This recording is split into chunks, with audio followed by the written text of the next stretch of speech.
Ya.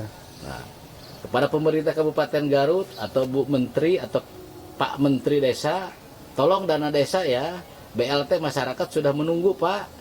Mestinya kesampingkan syarat tahap pertama peluncuran atau pembayaran dana desa untuk tahap pertama jangan menggunakan harus tercapai 70% dulu Pak. Karena bukan infrastruktur itu mah. Berhubungan secara langsung dengan masyarakat Pak. Pak Bupati, Pak Kadis.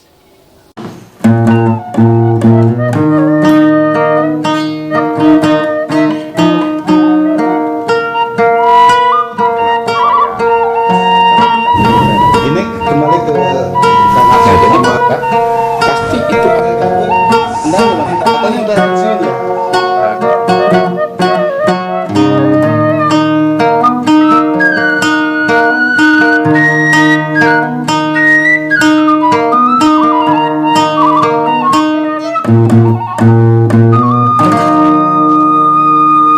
Assalamualaikum warahmatullahi wabarakatuh. Selamat siang warga Garut. Siang ini saya berada di kaki Gunung Papandayan, tepatnya di Desa Sukalila, Kecamatan Sukaresmi. Nah, kebetulan saya ditemani oleh penggiat lingkungan yang kebetulan beliau menjabat sebagai kepala desa di Desa Sukalila ini. Tidak lain adalah Pak Asep Haris MBD, Pak Lurah. Ya, Pak. Wilujeng siang. Atur nuhun ya, terus nanti kita ya. dia. Warga Garut, kita disuguhi talas nih. Ini talas apa Pak Lurah nih? Talas Pratama kan, katanya Pratama. Talas Pratama. Ya. Kemudian ditemani ada kopi pelag. Pelagio ya? Atau pelag? Ini produksi nih ya? Iya. Pelag itu kampung. Pelag itu kampung, kalau Pelagio itu singkatan kan. Kampung Pelag, Garut, Indonesia. Kampung Pelag, Garut, Indonesia. Wah, mantap. Ini rasa wanginya keren, luar biasa ya. Ini terkenal ya? Alhamdulillah kan, alhamdulillah. Jadi sedikit cerita dengan kopi dulu ya. Kopi ini katanya peninggalan dari Belanda dulu. Awal diketemukannya ini kopi ketika Kang Hamjah Sundahejo, Kang Hamjah yang di Kadungora itu ya. Ya, beliau adalah pengusaha kopi, membawa tamu dari Costa Rica.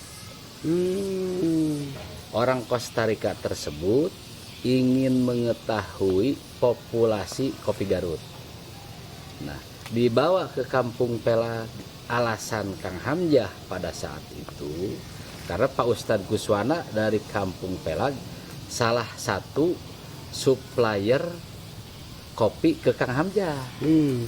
Dan relatif Pak Ustadz Guswana dianggap supplier besar lah. Disangkanya di Kampung Pelag itu kebun kopi itu hamparan lah. Hamparan.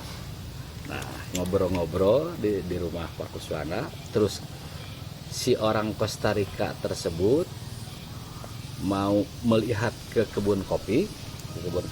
Kebetulan kopinya kan di tanah Peru Kang. Selain di tanah sudah ada tanaman kopinya. Sudah ya? Ada. Kebun ya? Ya masih inilah Kang, tumpang sari lah ya. Tumpang sari dengan sayuran, sayuran. Milik warga ya.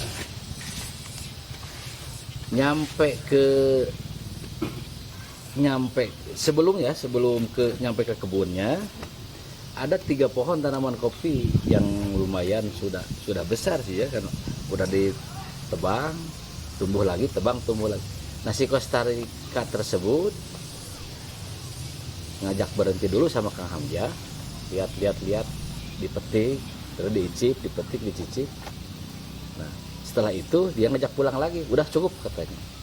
Nah, menurut Kang Hamjah, karena kan bahasa Inggris lah ya, kita tidak paham. Menurut Kang Hamjah, si cerita dari orang Costa Rica tersebut sudah cukup. Inilah kopi yang saya cari-cari ke berbagai belahan negara, katanya. Nah setelah itu Kang Hamzah memesan kopi tersebut. Khusus dari 3 pohon tersebut harus dipisahkan. Pada saat itu tahun 2010 kalau nggak salah kan, tahun 2010 pasaran kopi itu lagi ambruk. Berasannya itu cuma 13.000. 13.000. Kata Kang Hamzah, pisahkan khusus dari 3 pohon ini. Tapi khusus jangan dicampur, dibeli sama Kang Hamzah 100.000. Ya, si Pak Ustadz ya seneng lah ya. Ini kalau yang lain 13.000, ini kan 100.000 dijual. Nah, berapa kilo waktu itu? Dikiranya mau diseduh atau diolah lah untuk diminum gitu kan ya. Nah, ternyata sama Kang Hamzah dijadikan bibit kopi, bibitnya di Semai. Bekerja sama dengan Kang Aji Suteja di Pangalengan. Lahirlah kopi Puntang yang saat ini mendunia. Itu tidak bisa mengelak Dari sini dari sini. Belum ada muncul nama kopi Pelak. Belum ada. Nah setelah saya mendengar cerita seperti itu, ya saya kan kepala desa. Waduh ini potensi, kata saya kan. Kalau orang desa Sukalilah atau warga kampung Pelak tidak mau memelihara atau tidak peka, pasti potensi ini akan diambil oleh orang lain. Buktinya bibit asalnya dari sini, sekarang berkembang di Gunung Puntang, Pangalengan, kan jadi kopi Gunung Puntang. Nah, jadi saya ngobrol-ngobrol bersama masyarakat. Nah, tidak berserang lama, kebetulan ada dari PT Indonesia Power, ngobrol-ngobrol. Sekalian aja saya sampaikan potensi kopi tersebut kepada PT Indonesia Power. Oleh Pak Lurah ya? Iya, bersama Pak Ustadz Guswana lah ya. Iya. Ya, akhirnya mengeluarkan biaya untuk pembuatan penyemaian kopi. Kurang lebih pada saat itu sekitar 50.000 bibit pohon kopi lah ya. Khusus kopi Pelak. Sudah ditanam sama masyarakat. Tahap pertama ya anggap sekitar 35.000 tumbuh. Di hamparan yang sama? Ya masing-masing lah Kang ya. Masing-masing yang dengan ya? Masyarakat lah. Dengan ya, masyarakat ada yang bawa 100 pohon, ada yang 200 pohon, sesuai luas lahan lah ya, sesuai luas lahan yang mereka miliki. Nah, itu tahap pertama Kang. Cuma yang jadi permasalahan, masyarakat ini kan bukan murni petani kopi kan, bukan murni petani pohon tahunan. Warga desa Sukalilah secara umumnya petani hortikultura, sayuran. Nah inilah mungkin PR saya, PR kita semua untuk mengedukasi masyarakat. Sekalipun sistemnya tumpang sari atau tanaman sela, tetap kopi itu harus dirawat. Karena selain menghasilkan untuk tambahan lah ya, juga ini merupakan potensi atau jadi ciri khas karakter desa Sukalilah yang tidak dimiliki oleh desa-desa yang lain. Pak Lurah, ada berapa jumlah masyarakat yang mengelola di kopi Pelak ini? Banyak lah Kang ya, ada beberapa kelompok, cuma yang masih terbatas ini tanaman kopi pelagnya khusus pelagnya. Nah, kami harus membutuhkan hamparan minimal 2 hektar lah ya, yang khusus single origin, satu varietas. Banyak kan, ini kan kebetulan katanya jenis kan, bukan katanya ya, menurut para ahli ini varietasnya kan Arabica. Nah, Arabica itu kan ada beberapa macam. Ada Arabica seperti kopi Gayo Aceh kan sama Arabica. Terus lupa lagi lah. Ada si Ateng gitu kan ya, katanya jenisnya itu sama semua Arabica. Nah ini katanya kalau kopi Pelak ini tersendiri kan, Ya kita sekarang ini kan ini cukup terkenal ya di Garut, di kalangan pecinta kopi alhamdulillah. Dan sampai saat ini untuk jenis kopi Pelak sampai saat ini menjadi kopi termahal lah di Garut.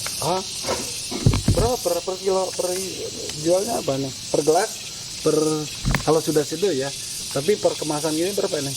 Kalau per kilonya kan ini kan ada beberapa olahan kan, ada wine ya, ada natural, ada full wash. Ya, Nah, kalau wine ya di atas 1 juta lah kan, di atas 1 juta. per kilonya. Ini warga Garut, jadi di luar Garut jangan pernah merasa datang ke Garut kalau belum minum kopi Pelang. Desa Sukalila ya. Desa Sukalilaya. Keren.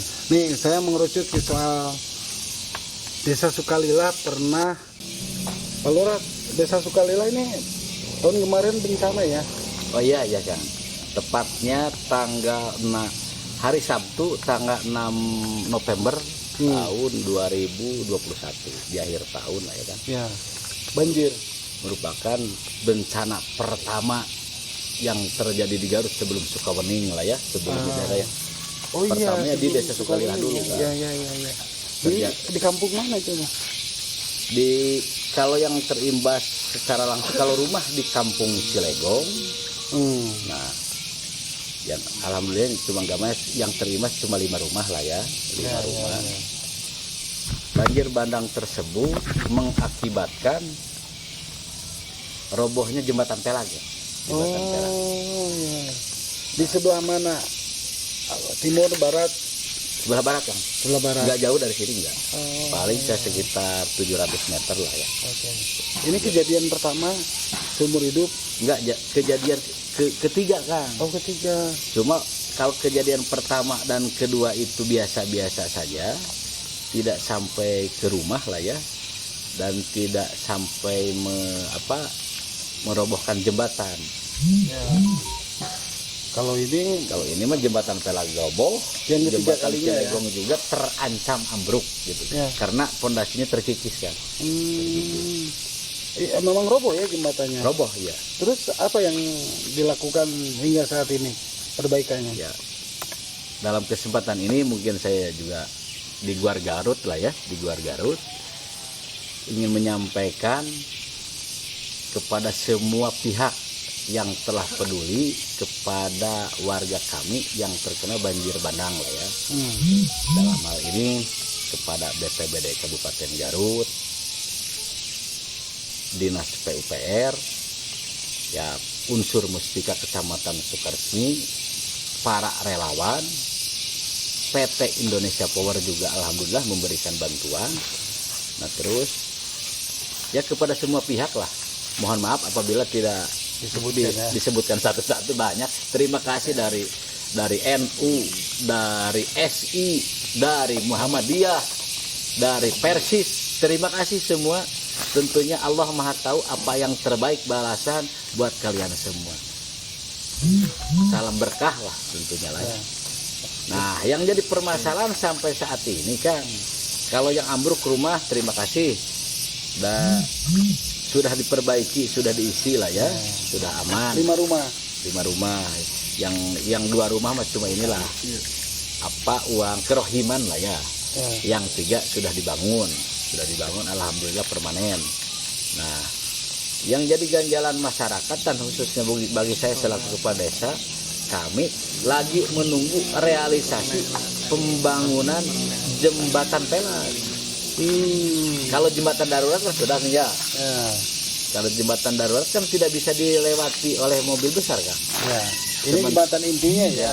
Sementara warga kampung Pelag setiap hari mendistribusikan hasil panen ke pasar. Jadi harus beberapa kali angkut kan. Angkut ke kampung, angkut. Ya selain pembengkakan biaya ya, biaya pendistribusian, biaya angkut lah. Juga ya gimana ya, pokoknya kepada yang terlibat atau yang berwenang mohon segera direalisasikan pembangunan jembatan yang ke Kampung Pelag atau jembatan Pelag. Kami sangat pemerintah daerah ya. Ya pemerintah daerah tentu. Pak Bupati, Pak Wakil, Pak Wakil Bupati, pada saat itu kejadian banjir bandang, Bapak terima kasih telah datang dan membagi-bagilah uang rokok ke masyarakat. Terima kasih Pak Bupati, Pak Wakil Bupati, Pak Kadis PUPR, Pak Kadis BPBD, terima kasih Pak. Bukadis. Iya, Nah, PUPR kan kami bersama masyarakat saat ini menunggu realisasi pembangunan jembatan permanen. Ini kan bencana Pak, piraku kudu musyawarah deh musrembang deh lah ya. Diantos Pak, diantos. jembatan itu vital ya, Oh, sangat satu-satunya akses. satu-satunya akses. Menghubungkan antar kampung, Kampung ya, antar termasuk kampung. itu menjadi apa alat transportasi pertanian ya. Ya, Oke, ini alat mudah-mudahan penghubung dengan dunia luar warga kampung Pelag lah ya. sekarang sudah diperbaiki belum? Kalau jembatan darurat sudah Oh, darurat. Ya. darurat ya. Jadi yang ini Tidak belum. bisa dilewati mobil besar lah ya. Oke.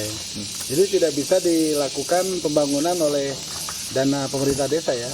Bisa, Oh, bisa. bisa Kang. Ah. Tapi kan ada Pemda Kabupaten Garut. Kalau saya yang bangun, malu lah Pemda Kabupaten. Ini kan bencana nasional. Tapi lah masih lah gitu ya. Ya, mudah-mudahan segera terrealisasikan dan jembatan segera dibangun kembali ya. Ya. Pak Lurah nih, sebelum datang ke sini kan nanya-nanya ke warga.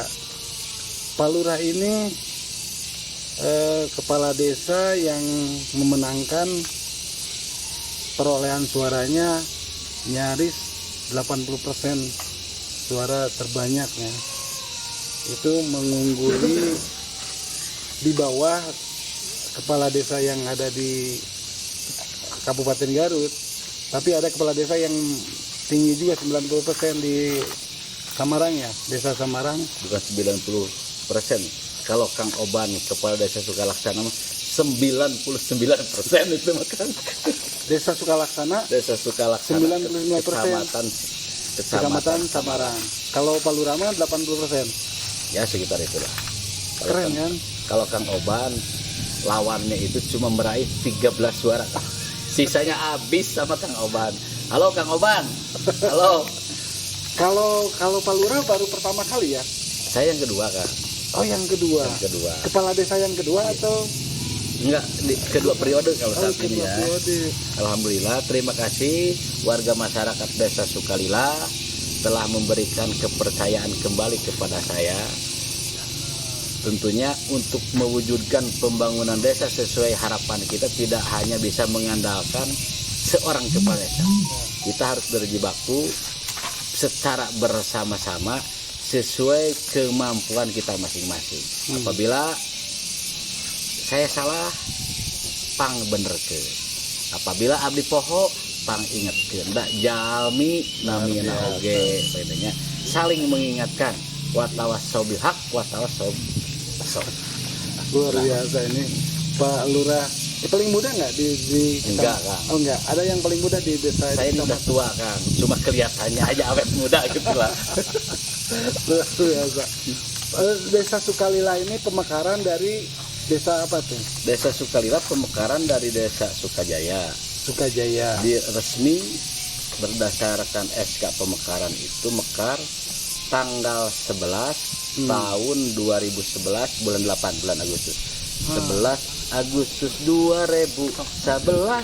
Oh, 2011 Ya, pemekaran. mohon. Mudah sekali ya. Ya, sekitar 11 tahun lah ya. 11 tahun. Nah, berarti Pak Lurah sebagai kepala desa pertama nggak? Kepala desa pertama yang definitif. Pertamanya kan ada penjabat kan, ada penjabat. Oh ya. Ada Sejak- pemilihan waktu pertama. Ada pemilihan. Ada pemilihan. Ya. Berapa calon? Tiga calon. 3 calon.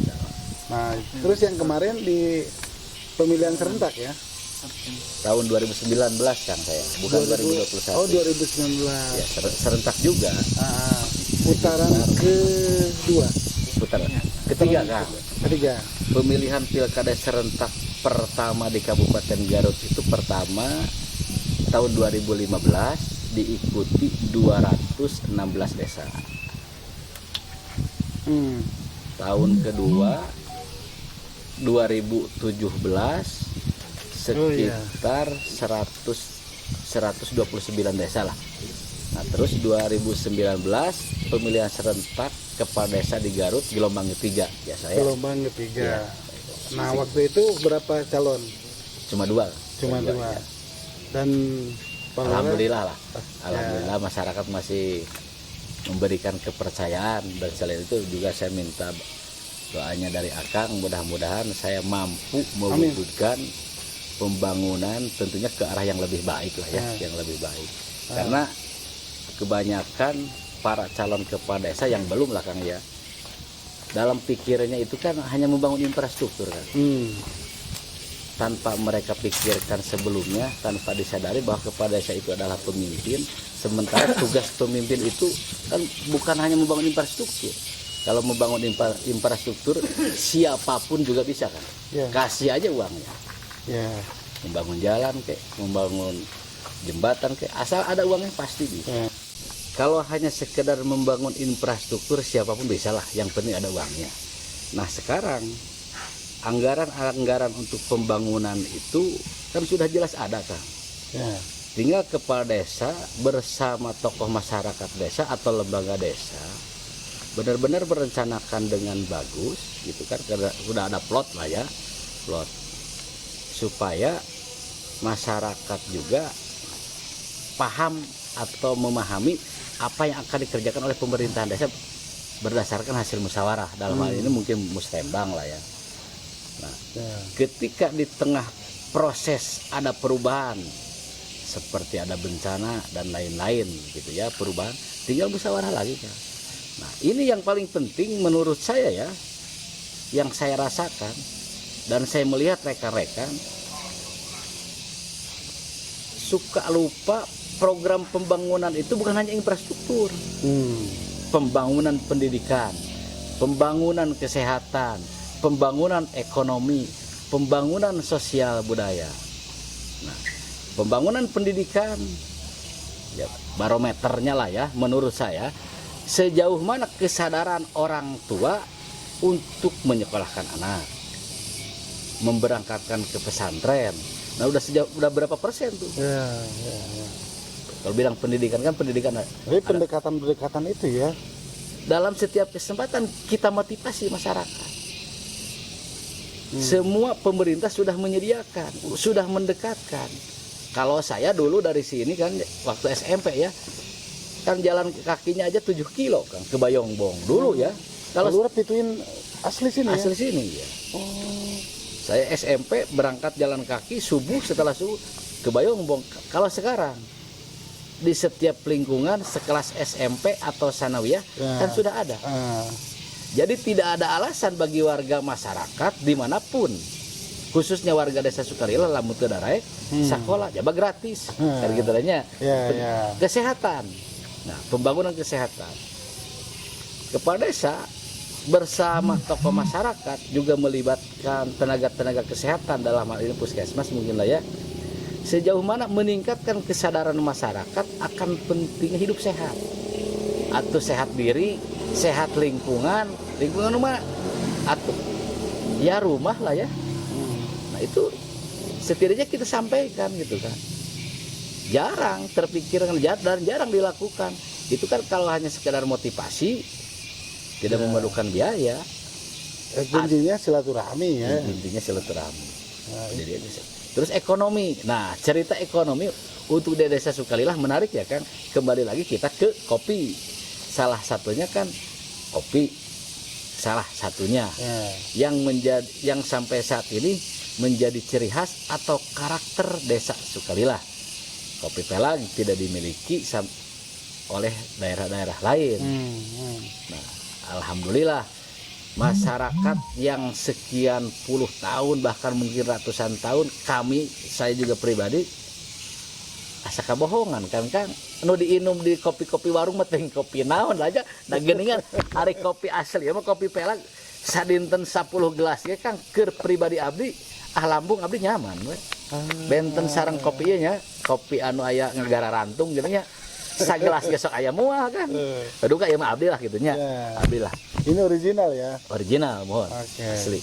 Nah, di Sukalila ini ada berapa kampung? Jumlah penduduknya berapa? Jumlah kampung 13 kampung kan. 13 kampung. 7 RW, 33 RT. Ke dusun 3 dusun. 3 dusun. Ya, dusun 1 meliputi RW 1, RW 2 dan RW 3. Dusun 2 RW 4, RW 5 dan RW 6. Dusun 3 khusus RW 7 Kampung Pelag. Kenapa seperti itu? Ya, RW 7 Kampung Pelag ya. Itu mah satu dusun, 1 RW, 7 RT. Paling banyak penduduknya berarti ya. Ya. Di antara kampung-kampung Ya, di Sukalila. Oke. Nah, Pak Lurah, kalau desa Sukalila ini paling ujung nggak di antara desa-desa di Kecamatan Sukaresmi? Kalau ke Kampung Pelag ya ujung berbatasan Ya, langsung. desa Sukalilanya. Kalau ini ada masih tembusan ke Desa Sukajaya, Oh, masih ada ya. Desa Mekarjaya, Nah, terus ke sananya lagi ke sebelah utara, selatan berarti lah ya. paling tengah? Enggak juga. Desa Sukalila ini paling tengah di Kecamatan Sukaresmi. Dibilang tengah enggak ya Kang ya.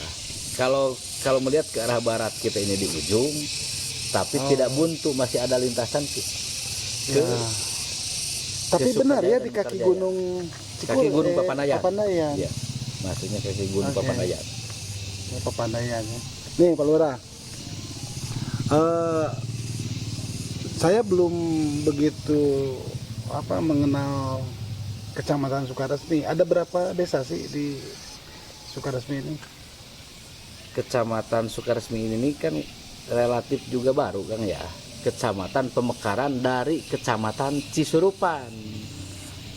Kalau orang-orang pendatang yang datang ke Kecamatan Sukaresmi, Bukan berpikirannya pemekaran dari Bayongbong kan ya. Ya benar. Padahal pemekaran dari Cisurupan.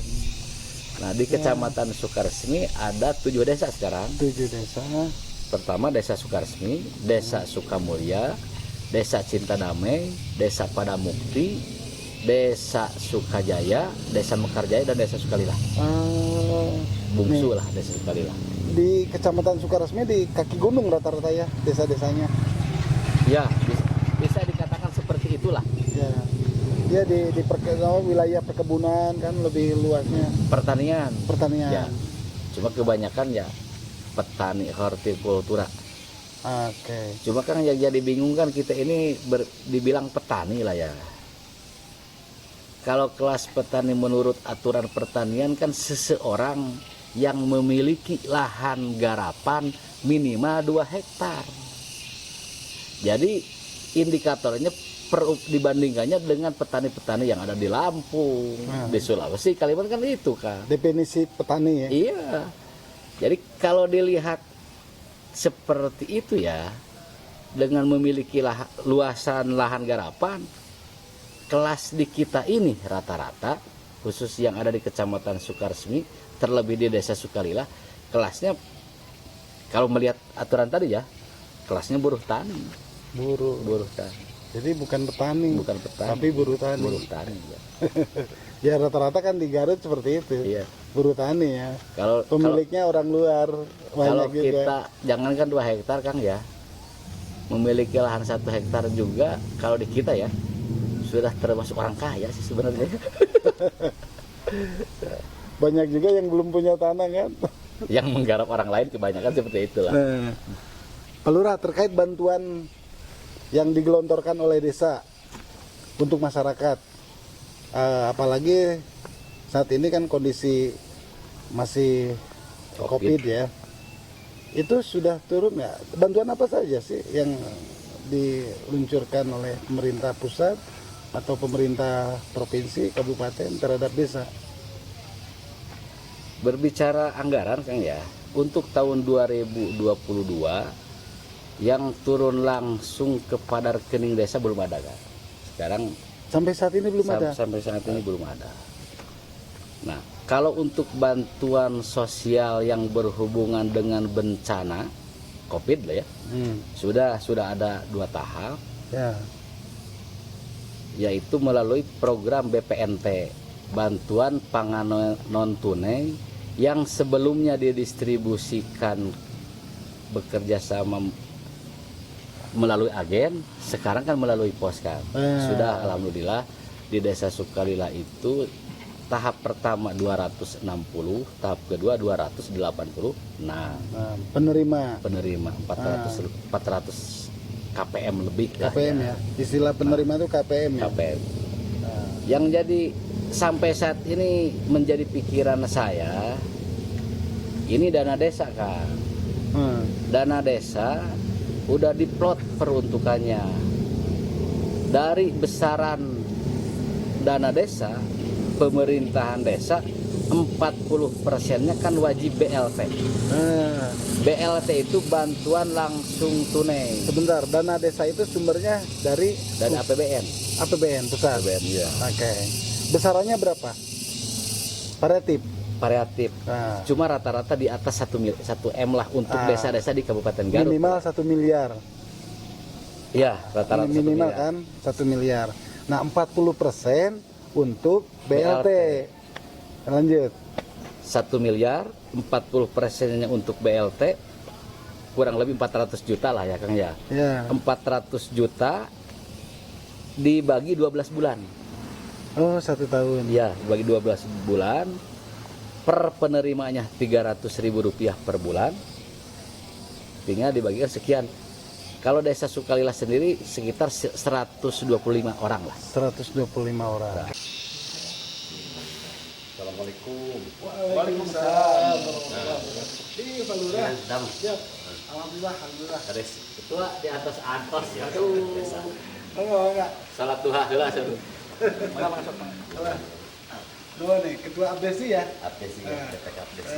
Warga Garut, perbincangan tadi dengan Pak Lurah Sukalila, kebetulan yang ditunggu-tunggu Pak Ketua Abdesi Sukaresmi, Pak Apet Teron ya.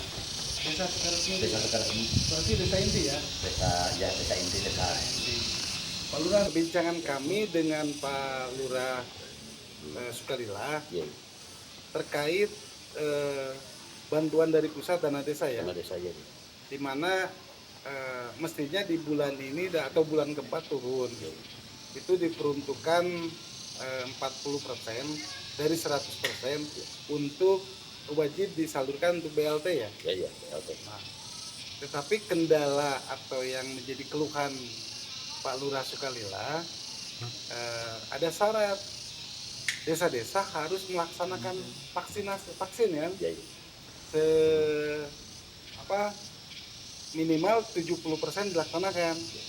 Nah ini kan kata Pak Lurah Sukalila tidak mungkin dilakukan 70% dengan jangka waktu yang begitu cepat. Sementara kebutuhan kan harus segera disalurkan kan. Itu gimana tuh? Informasi yang sebenarnya gimana tuh? Terima kasih. Mungkin kami dari Desa Sukaresmi, Kecamatan Sukaresmi, kita sama mempertegas apa yang sudah dijelaskan oleh Pak Kades Sukalila, Bapak Asep tadi, bahwa untuk pencairan DD tahap 2 Pemda Garut mungkin sesuai dengan arahan dari pusat juga bukan dipaksa mungkin untuk mengendalikan COVID-19 ini, salah satunya 70% dosis 2 harus tercapai. Kendala di lapangan mungkin pada umumnya, khususnya di Desa Sukaresmi, umumnya di Desa Kabupaten Garut, untuk dosis 1 70% tidak tercapai. Itu kerja keras dari semua elemen, termasuk dari desa, Forkopimcam, Babinsa, Babin Kaptibat, terutama Nakes, itu berjibaku.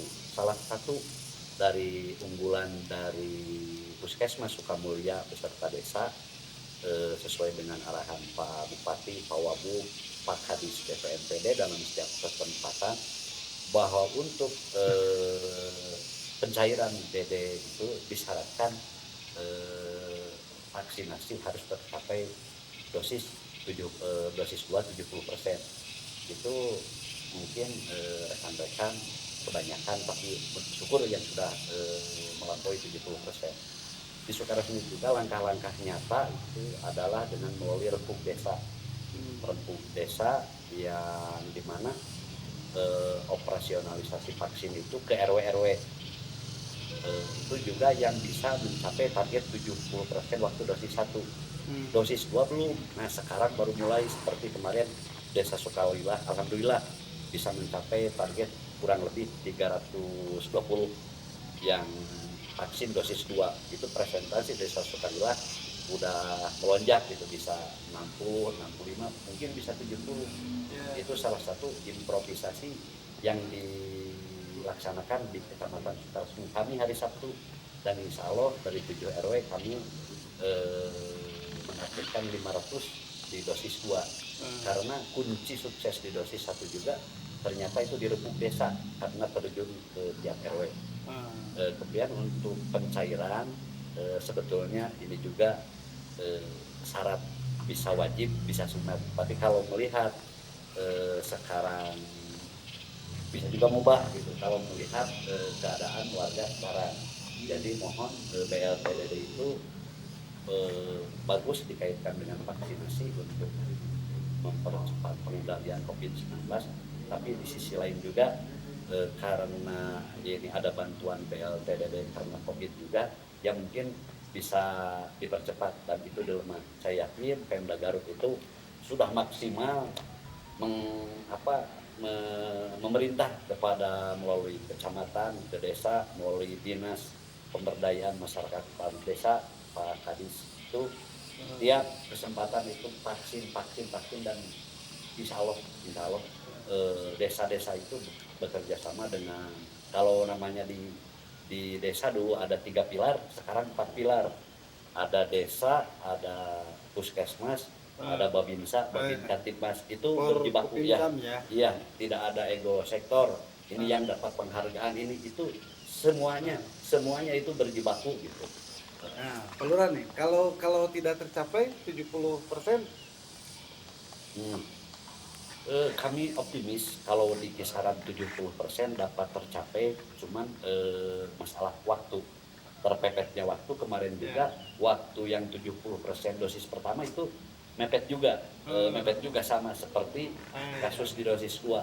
Kami optimis dengan rempuk desa 70% vaksin di Kecamatan Sukaresmi minggu ini atau paling lambat 2 minggu ke depan insya Allah tercapai. kendalanya di mana tuh? Jangan-jangan masyarakat sudah jenuh, kok harus divaksin lagi? Ya, ada beberapa variabel, banyak faktor yang menyebabkan di dosis 2 ini agak melempem. Mungkin pandemi ini udah 3 tahun, manusiawi, mulai dari kades, nakes, mungkin rekan-rekan yang lainnya juga itu manusiawi. Kalau ada titik-titik semangatnya menurun gitu.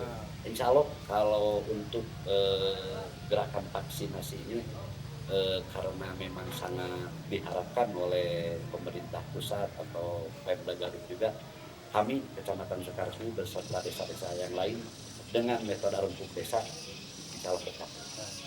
Yang menunggu waktu Ya, bisa beberapa bulan, beberapa minggu dan beberapa bulan, tapi itu target akan tercapai. Nah, tapi pada umumnya harapan para kepala desa se Kabupaten Garut ya tidak harus menunggu 70% lah. Oh ya, karena kalau menurut Perman juga salah satu pencairan itu karena ini pandemi aja dikaitkan, sebetulnya syarat normatifnya itu sebetulnya di bulan 3 ini sudah harus dicairkan. Itu transfer bank atau Transfer Pak. transfer ya? Sudah ada di bank belum sekarang? Belum, dan kami mungkin mengharapkan lihat di paparan provinsi Jawa Barat juga memang masih 10-20% cairan dia Mandalika yang 100%, masih awal sama sekali. Oke. Terakhir nih Pak Lurah, untuk mencapai 70%, apa yang diharapkan terhadap masyarakat di kami? Saran ke masyarakat. Ke masyarakat, karena ini betul-betul secara ilmiah, secara metode kesehatan, bahwa vaksin itu jawaban yang betul-betul untuk mengendalikan COVID itu. Selain itu hoax kayak apa itu divaksin itu. Jadi masyarakat jangan percaya atau termakan hoax. Saya juga udah dosis 3, ini tetap gitu. Ini contoh ke masyarakat bahwa dengan divaksin ini banyak A, B, C, D sampai Z itu negatif dari vaksin. Itu salah satu kendala juga di masyarakat, tapi sudah terpatahkan ketika petugas nakes dari Babinsa, Babinsa Tipas, Kades, RT RW, Pak Kadesnya sudah vaksin dosis 3, insya Allah masyarakat akan melihat dengan sendiri hasilnya bahwa itu tidak benar, dan insya Allah vaksin yang 70% bahkan lebih bisa tercapai di Kecamatan Sukaresmi. Harapan terhadap pemerintah daerah? Harapan terhadap pemerintah daerah mungkin kita bersama-sama dan menghilangkan ego sektor, artinya ini sektor ini yang genjot vaksin, sektor ini melempem. Sebetulnya di bawah itu semua berjibaku untuk menyukseskan gerakan vaksin ini. Adapun kendala teknis kayak sertifikat yang belum muncul, udah divaksin belum muncul, itu teknis bisa diselesaikan sambil jalan. Harapannya itu kami tetap aja kebersamaan itu yang bisa mencapai target. Terima kasih. Terakhir kami ucapkan terima kasih bil khusus kepada kami Tata dari Guar Garut. Semoga Garut lebih terguar lagi dengan segala potensinya, dan kami dari DPK Abdesi Kecamatan Sukaresmi mengucapkan apresiasi yang setinggi-tingginya kepada masyarakat Desa Sukaresmi yang sudah melaksanakan vaksin dosis 1-2 yang belum kami tunggu, dan kami juga kepada Pak Kades, Kang Tata tidak bisa sampai akhir karena ada keperluan lagi, ada panggilan dari warga, ada keperluan. Siap. Terima kasih. Siap, sami-sami Pak Lurah. Sukses selalu ya Pak Lurah ya. Ya. Oke, nuhun Pak Lurah ya. Mangga, siap. Oke, warga Garut, Pak Ketua Abdesi tidak bisa mengikuti hingga tuntas. Jadi kita dilanjutkan dengan Pak Lurah Sukalila. 100 berapa penerima? Kurang lebih 125 orang lah ya untuk desa. Penerimanya berdasarkan ajuan dari para RT. Dari para RT yang notabene memang dianggap layak menerima bantuan tersebut dan tidak tersentuh oleh program-program sosial yang lain seperti PKH atau BPNT lah ya. BPNT. Nah, yang jadi pertanyaan saya secara pribadi, kenapa sampai saat ini khusus BLT dan uang operasional pemerintahan desa atau tanda kutip Satgas Kopi Desa sampai saat ini belum turun kan? Padahal ini kan Padahal itu kan penting. Aturan tersebut oleh Kementerian Desa wajib BLT, ada operasional Covid. Itu kan kaitan dengan bencana. Mestinya tanpa syarat. Mestinya awal tahun sudah didistribusikan. Karena itu kan berhubungan dengan perut masyarakat lah kan ya. Iya. Dengan langkah-langkah Satgas Covid, ada Satgas itu kan ada tingkat kecamatan, ada tingkat desa, juga ada tingkat RW lah ya. Kami bekerja sama bareng-bareng dengan RW dan RT lah ya. Ini setidaknya uang operasional lah kan, sekalipun nggak besar gitu kan ya. Mestinya tanpa syarat. Sampai saat ini belum turun. Ini semua ya? Semua yang ada di Kabupaten Garut, desa-desa belum turun. Belum turun. Apa syaratnya yang dimintakan oleh Hasil obrolan-obrolan. Capaian vaksin di setiap desa harus mencapai 70%. Alhamdulillah di Desa Sukalila warga masyarakat untuk tahap 1 82% kan. 82%. Mungkin yang 18%-nya orangnya lagi merantau lah ya. Jadi artinya tidak terdeteksi karena mereka divaksin di luar. Bisa saja lebih dari 82% ya. Nah, untuk tahap kedua memang belum mencapai 70% karena kan baru kemarin-kemarin juga. Nah, kepada pemerintah Kabupaten Garut atau Bu Menteri atau Pak Menteri Desa, tolong dana desa ya. BLT masyarakat sudah menunggu Pak. Mestinya kesampingkan syarat tahap pertama apa peluncuran atau pembayaran dana desa untuk tahap pertama jangan menggunakan harus tercapai 70% dulu Pak, karena bukan infrastruktur itu mah berhubungan secara langsung dengan masyarakat Pak. Pak Bupati, Pak Kadis, terserah pirah ketinggalan arti Itu dana desa Pak Lurah. dana desa ya. Sudah ada di bank belum? Kurang tahu saya. Yang- Mestinya harus ya, sudah ada. Mestinya kan sudah cair kan Mestinya. di bulan ketiga ini. Iya. Biasa cair di bulan ketiga keempat ya. Ya bulan ketiga bulan Ah, keempat. Oke, diperjelas lagi warga Garut nih. Desa-desa memiliki hak mendapatkan bantuan pusat ya. Iya. Namanya dana desa Iya. yang jumlah atau nilainya rata-rata memang di atas 1 miliar. Nah, lazimnya dana desa ini diterima di bulan ketiga, keempat. Iya. Tetapi karena ini terkait COVID, ada satu syarat 40% harus diperuntukkan BLT ya. Kaitan Diperuntukkan. dengan COVID itu kan sekarang ya diplot sudah dari pusat. Oh, sudah diplot. Plot. Peruntukannya itu 40% wajib BLT, Wajib BLT. 8% operasional untuk membantu percepatan penanganan COVID, 20% untuk ketahanan pangan. Nah mestinya yang itu tidak harus pakai syarat-syaratan, kecuali kalau untuk infrastruktur Si anggaran itu belum diterima oleh desa-desa belum diterima. karena ada syarat harus desa tersebut semua desa harus melaksanakan vaksin. Ya, dan minimal harus tercapai sampai vaksin yang kedua ya, Nah, 70%.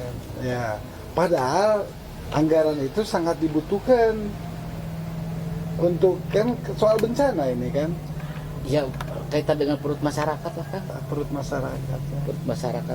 Terus kami setiap minggu, setiap saat membantu bareng-bareng dengan tenaga kesehatan lah ya. Ya. Kan selalu melaksanakan vaksinasi, sosialisasi, memantau kalau ada warga yang diperkirakan sakit dipantau, barangkali ini takutnya COVID, kami koordinasi sama Nakes kan. Ya setidaknya kan ya yang mestinya yang tiga itulah Kang menurut saya, ketahanan pangan ya yang 20%, 40% BLT. Nah itu terus operasional atau penanganan COVID, mestinya itu tanpa syarat. Nah, Lurah nih, ini kan karena daerah religi ya sekali lama dia terdengar pujian ya. Saya ingin ke potensi. Ini kan wilayah Sukalila itu pertanian. Selain unggulan potensi kopi, kemudian desa-desa sedang digenjot mengenai pariwisata. Apa yang dilakukan oleh Pak Lurah sendiri terkait wisata yang ada di desa Sukalila? Memang ada ya wilayah wisata? Kaitan dengan potensi kan ya banyak lah. Bahkan saya yakin di setiap desa pun memiliki potensi sesuai kultur atau daerahnya masing-masing ya. Dari mulai potensi sarana prasarana pendidikan, potensi sarana atau pendukung untuk meningkatkan kesehatan. Sederhananya ya, kalau bidang kesehatan, ketersediaan air minum yang bersih lah ya, yang higienis kan banyak. Kaitan dengan ekonomi, memang saat ini lagi gebyar desa wisata atau wisata desa. Ya. Kalau desa wisata itu harus terintegrasi antara pemerintah, tokoh masyarakat, juga seluruh elemen masyarakat desa. Intinya bagaimana caranya desa kita ini dijadikan kunjungan ya, dengan harapan dari setiap pendatang atau pengunjung itu ada sesuatu yang bisa meningkatkan masyarakat, Ya. baik secara ekonomi maupun secara wawasan. Itu inti mungkin dari desa wisata. Ada juga wisata desa, itu mah lebih kepada destinasi tempat ulin. Bisa saja wisata religi atau destinasi religi, biasa wae lah nya. Nah, kalau di Desa Sukalila kebetulan kan ada salah satu pengusaha, beliau itu namanya Pak Haji Ikin. Pak Haji Ikin Itu yang orang bukan, Oh, bukan. bukan orang sini. Cuma kebetulan beliau memiliki lahan seluas kurang lebih 30 hektar di Desa Sukalila. Beliau pertamanya ya beli sepetak. Cuma karena harga beli beliau di atas harga pasaran, pertamanya kan cuma 300.000 per tumbak kan. Kenapa masyarakat menjual bisa dikatakan murah? Lahan tersebut susah air. Jadi tanah kurang produktif lah ya. Beliau dibeli sampai 1 juta, ada yang 500 per tumbak, ada yang 700, bahkan nyampe 1 juta lah ya per tumbak. Akhirnya kita berbondong-bondong. Ya. Ya, kami tidak bisa mencegah lah ya. Alhamdulillahnya Pak Haji Ikin juga mengundang saya kepala desa. Saya Kang Haji mah sibuk di Bandung, Orang Bandung. orang sini, Orang sini tapi warga Kampung Cigamsa, Desa Situsari. Cuma kesehariannya beliau menjadi pengusaha buah-buahan lah ya, impor lah, buat dagang buah impor. Untuk mengolah lahan ini kira-kira bisa nggak sama desa katanya Pak Haji Ikin. Banyaklah diskusi, akhirnya menemukan kesepakatan Pak Haji Ikin memiliki aset dipasrahkan. Kalau ngomongnya sih secara pribadi, tapi saya kan nggak mungkin. Pasti saya melibatkan BUMDes ya. untuk dikelola oleh pemerintahan desa melalui BUMDes. Apa yang bisa dijual dari lahan tersebut? Pertama, sangat luas, 30 hektar. Kedua, piu. Nantilah kalau ada kesempatan kita jalan-jalan ke sana lah ya. Ya. Kalau bisa setelah selesai acara ngobrol kita ini, kita ke sana. Sesuai kultur masyarakat yang petani, rencananya sih agrowisata tumbuh, Pak. Ya. Agrowisata tumbuh. Di dalamnya Pak Haji Ikin sendiri sudah menanam jeruk 4.000 pohon, alpukat 4.000 pohon, ada pisang, juga ada yang lainnya. Tahapan pertama dari pemerintahan desa sekarang sedang membantu membuat jalan akses masuk. Akses masuk. Akses masuk. Itu di wilayah mana? Dekat kan dari sini Kang. Namanya apa tuh? Pasir Ciung. Pasir Cium. Pasir Ciung. Gak tahu sejarahnya gimana bisa dinamakan Pasir Ciung ya. Mungkin zaman dulunya tempat manuk ciung, mungkin lah ya, mungkin ya. Cium burung ya. Iya, ciung. Beok, manuk beok. Alhamdulillah. Jalan sedang dibuatkan akses. Ya, supaya nyaman ke inilah, ke pusat inilah ya. Hari ini mulai kita ready nih Kang. Hari ini. Ya. Kemarin ya sudah dibuka, sudah dipasang apa? Jadi planningnya memang untuk agrowisata ya. Agrowisata ya. Agrowisata. Ini model nih kayak di Lembang. Bisa saja, Ya. bisa saja. Jadi sudah direncanakan tanaman-tanaman, buah-buahan, sayuran. Saya juga karena Pak Haji Ikin bilangnya menggandeng pemerintahan desa lah ya. Kalau pemerintahan desa kan tidak mungkin, tidak boleh kan pemerintahan desa Ya. bisnis. Ada kan bagi bidangnya yaitu BUMDes. Cuma pemerintah desa dalam hal ini hadir bagaimana caranya memaksimalkan potensi yang ada tersebut. Kami sudah menggandeng juga konsultan. Oh, ada konsultan juga. Untuk merencanakan apa saja yang akan dibangun. Dari mulai master plan, site plan, juga bisnis plannya kan. Ya. Insya Allah. Ya, selain doanya dari Akang, dari semua juga kru, Ya. mudah-mudahan sukses, juga bantuannya. Bantuan apa saya sampaikanlah kepada dinas-dinas terkait yang berhubungan dengan perekonomian atau pariwisata, juga pertanian lah ya. Ya. Kami dalamnya ada pertanian, nantinya ada homestay. Dinas pariwisata sudah kesini pernah? Belum, Oh, belum. belum ya. Oke. Kita aja. Nanti insya Allah kita undang lah pada launching pertama lah ya. Jadi ini mau digunakan lahannya 13 hektar atau memang 30 hektar. Oh, 30 hektar. Nanti kita ambil sesuai master plan lah ya. Master plan. Kenapa bisa dikatakan tadi saya menyampaikan wisata tumbuh? Ini kan pasti anggarannya miliaran, Ya. pasti miliaran. Kalau pasir berarti sedikit pegunungan ya. Ya, Ketinggiannya ya lumayan kan. ketinggiannya itu di Pasir Cium itu 1250 meter dari permukaan laut. Ya. Ya view-nya lah indah lah ya. Ya. Melihat Gunung Cikuray jelas, Gunung Papandayan, Gunung Buntut. Bahkan kalau malam kita berada di Pasir Cium melihat lampu-lampu di Kota terlihat, Garut ya. lah ya. Di Wah. Kota Garut. Mantap. Oke, kita malam kesini ya. Kita camping nanti kan. Ya. Sampaikan nih ke Pak Kadis Pariwisata. Ada Pasir Cium. Assalamualaikum warahmatullahi wabarakatuh, Pak Bupati, Pak Wakil Bupati, Pak Kadis, DPMD, juga Pak Kadis Pariwisata. Saya Kepala Desa Sukalila, Kecamatan Sukaresmi, Kabupaten Garut. Saat ini saya bersama-sama masyarakat sedang membuat akses jalan wisata lah, ke Pasir Cium. Yang mana Pasir Cium itu luasan lahannya kurang lebih 30 hektar. Di sana kami akan ya agrowisata.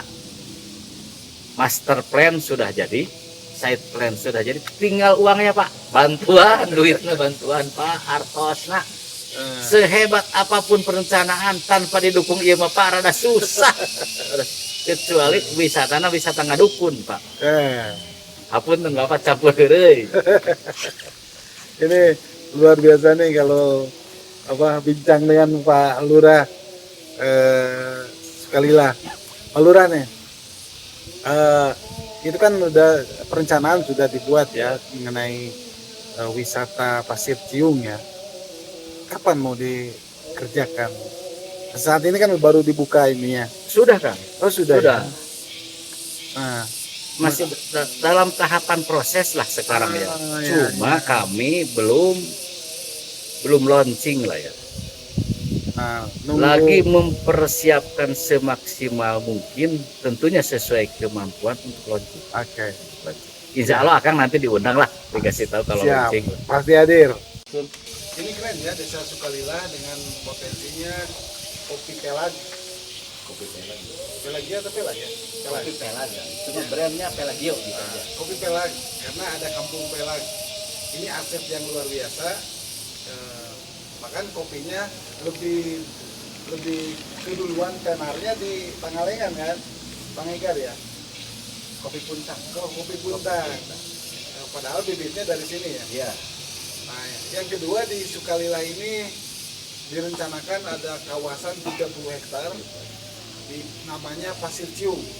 Ini view-nya luar biasa keren.